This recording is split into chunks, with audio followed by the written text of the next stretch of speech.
상대방의 입장도 생각해 보셨을까요? 하나의 남성이 과연 여러분들 만나고 싶어 할지. 근데 이거 사실이고 꽤 현실적인 이야기거든요. 시장 구조상 이미 경쟁이 쉽지 않습니다. 물론 듣기 싫은 소리일지 모르겠지만 결혼정보회사에서 매니저들이 가장 가입받기 싫어하는, 그리고 성혼율이 가장 낮은 여성들은 누구냐면 안녕하세요 여러분, 받아쓰기 연애 공식의 강바다입니다. 오늘 주제는 연애 결혼 시장에서 요즘 정말 많이 들리는 이야기, 바로 나랑 비슷한 남자가 좋아요 라는 말에 대해서 이야기 한번 해볼게요. 데이팅 앱이나 결혼정보회사에서 그런 분들 되게 많으시거든요.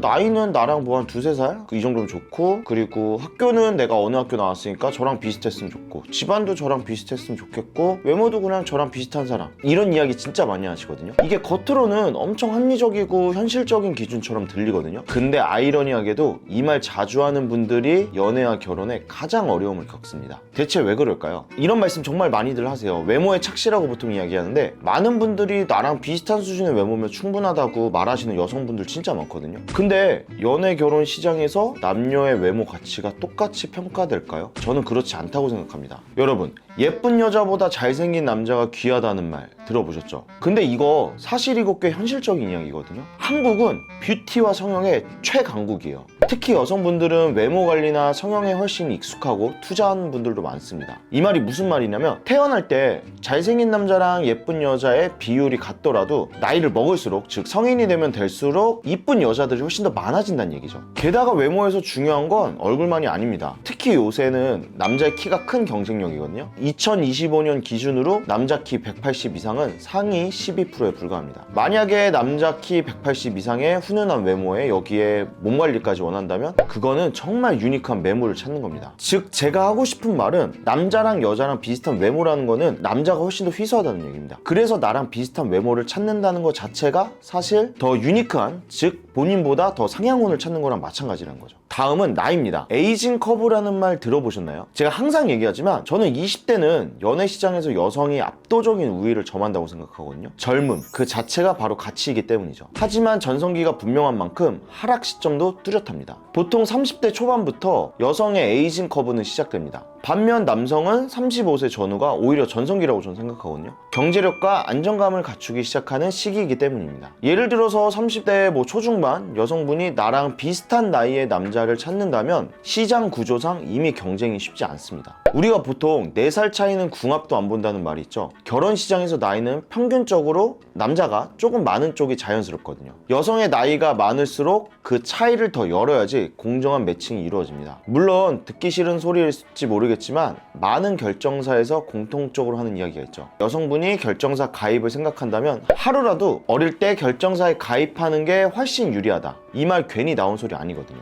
세 번째로는 이제 스펙이나 경제력 관련된 건데, 대부분 사실 이거는 고스펙의 여성분들에게 해당되는 얘기거든요. 근데 여러분 이걸 꼭 아셔야 돼요. 남자는 인정욕이 기본적으로 대부분 다 가지고 있어요. 내가 여자친구나 와이프보다 돈을 훨씬 못 벌거나 아니면 스펙이 떨어진다면 내 가오가 상하는 게 남자들의 공통적인 특징이거든요. 학벌도 마찬가지고요. 이게 내가 상대를 통제하기 위해서라고 오해하기 쉬운데 그게 아닙니다. 기본적으로 내 울타리를 내 힘으로 지키려 하는 성향이 강하고, 능력에 대해서 인정받고 싶어하는 욕구가 강하다 보니 자연스럽게 나보다 높은 스펙이나 아니면 경제력의 부담을 쉽게 느끼게 되는 게 남자죠. 그리고 추가로 키에 대해서 얘기하자면, 남녀의 키 차이는 퍼센테이지로 따졌을 때 12cm 차이가 퍼센테이지가 비슷한 확률이거든요. 근데 본인보다 보통 20cm 이상 키 큰 남자들 바라는 분들도 많으시잖아요. 이러나 저러나 기본적으로 고스펙 남성 자체가 시장에서 귀한 존재이기에, 근데 여기에 취향까지 더해지니 확률적으로도 더 찾기 힘든 게 맞습니다.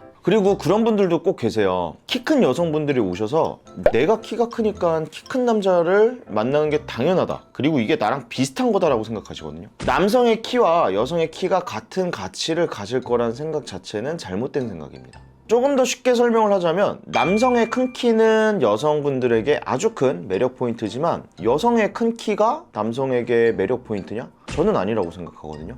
물론 큰 키를 선호하시는 분들도 있지만 대부분 키보다는 이쁜 여자가 훨씬 더 중요하거든요. 그래서 이걸 꼭 아셨으면 좋겠어요. 결혼정보회사에서 매니저들이 가장 가입받기 싫어하는, 그리고 성원율이 가장 낮은 여성들은 누구냐면 나이는 어느 정도 찾고 본인의 스펙은 고스펙, 고연봉, 그리고 어느 정도 경제력을 갖춘 분들, 이런 분들이 오셔서 내가 갖출 건 다 갖췄으니까 나는 차라리 외모를 보겠다.